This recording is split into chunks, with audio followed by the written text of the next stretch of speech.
Ano yung mga ginagawa ko dati kapag anxious ako. Ginagawa ko nun dati para mapigilan yung nervyos ko, 'no. Kapag nervyos, dumating yung time na ninenerbyos ako, ang ginagawa ko nun dati, umiinom kaagad ako ng maligamgam na tubig. Isa yun sa nakakapagpakalma sa akin.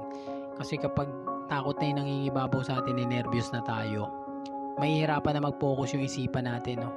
Talagang ang gulo na nun, talagang takot yung nangingibabaw. So ang ginagawa ko dati, inom kaagad ako ng maligamgam na tubig. Kung pupuwedeng pumikit, pumikit kayo. Kapag dumating yung time na sobrang takot yung nangingibabaw sa inyo, inom kaagad ng maligamgam na tubig, pikit kayo. I-relax niyo yung sarili niyo, i-focus niyo yung isipan niyo. At sa sandaling iyon, manalangin kayo. Unti-unti kayong kakalma. Hindi niyo namamalayan na niyayakap ka ng mahal na Panginoon kapag dumating yung time na ninenervyos ka. Takot yung nangingibabaw. Yun lamang po. Maraming maraming